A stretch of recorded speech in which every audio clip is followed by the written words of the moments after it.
What's going on, guys? Jeff here for Premium Aquatics, and today we're going to be taking a look at the Sicce Syncra SDC, so let's jump into it.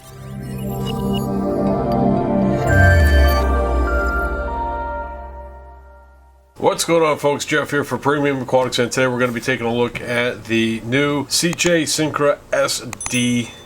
Now, what the SDC stands for is Smart DC Controllable Pump, and the Syncra is a pump that has been in the hobby for a number of years now. This is a improved version of the Syncras that many hobbyists have used for a very long time. Very solid pump, and now it's even better because it's smart. You have the ability to control it through the Sicce app. It's Wi-Fi enabled, and there's 3 different models. You have the 6, the 7, and the 9. As far as the specs on the 6, you have 11.5 feet of head pressure. It can move a total of 1,450 gallons per hour, and at full speed it uses 40 watts, but that can be turned down to 10 watts. The 0.7 uses 65 watts at full speed, can move 1,900 gallons per hour, has a max head of 16.5 feet, and the 0.9 is going to use a total of 95 watts, can move 2,500 gallons per hour, has a max head of 23 feet, which is pretty impressive.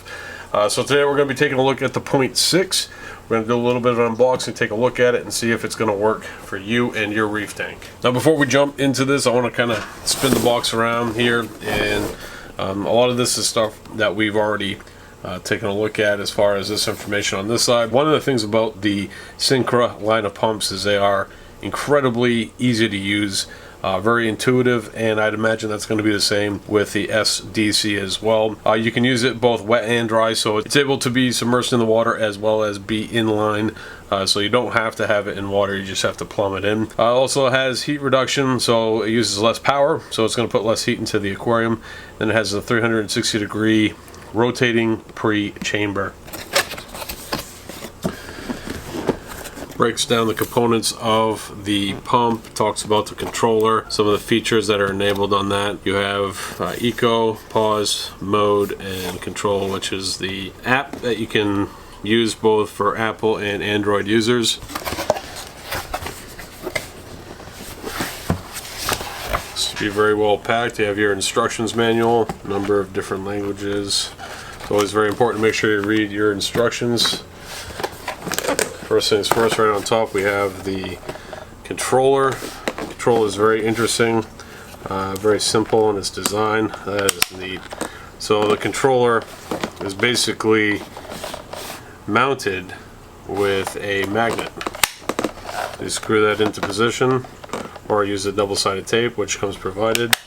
It's really light, so it's not really something you have to worry about too much.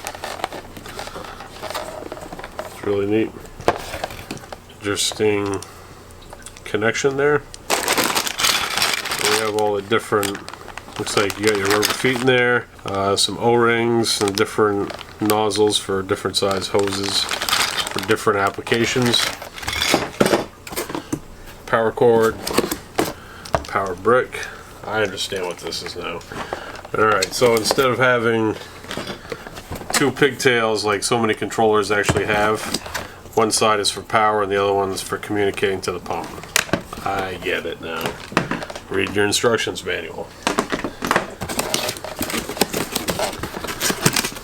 And the pump itself. Whoop. I was expecting that to be connected. A little pump protector there, pre-filter. I wouldn't call it pre-filter. It's more or less to protect the pump from stuff going inside it. And then the pump itself. Alright, so here is the Syncra SDC. It's very familiar in its design. Reminds me quite a bit of the original Syncra. Not a whole lot, different coloration, obviously. So you have your cord, which goes to the double-ended pigtail from the controller, which then connects into the power brick. You have a lot of very thick gauge cord here. Just absolutely love the Syncra design, and it's always been a very rugged, easy, simple to use pump, and I'm definitely glad to see that the controllability is now going to be there with the SDC, so that's very, very interesting. So you have the ability to run this submersed or inline. So if you were going to run it inline, you would have your plumbing going that way. If you were going to run it submersed, then rather interesting. Ooh, just kind of clips in there. I thought that was kind of a screw-on deal. But if you were going to put it into your sump, that would be the way definitely that you would want to do this, because it wouldn't suck up anything too large or possibly send anything into the pump that could potentially damage it. You have all these different nozzle tips and for both ends. So if you were going to do an inline situation, you have enough plumbing for that. You got some O-rings in there. We got the feet. See if we can get the feet out. One thing that I've always loved about the Syncra pumps is the feet. The feet are awesome. Very simple in their design, but they are really, really good at absorbing any amount of vibration that the pump possibly could create, which is going to make for a very silent pump. Really digging the size form of this too. This is a really good size pump. Has a good amount of head pressure on it, that 11.5 feet of head pressure. It's going to use that 10 to 40 watts, depending on what levels you have it set at.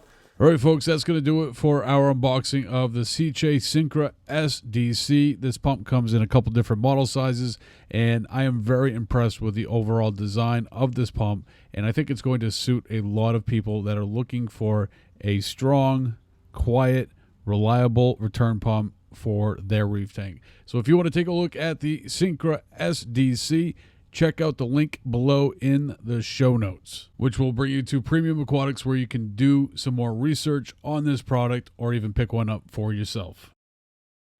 All right, guys, that's going to do it for this one. Make sure you hit that subscribe button if you're new to the channel, and don't forget to hit the bell. I'll see you next time right here with a brand new product.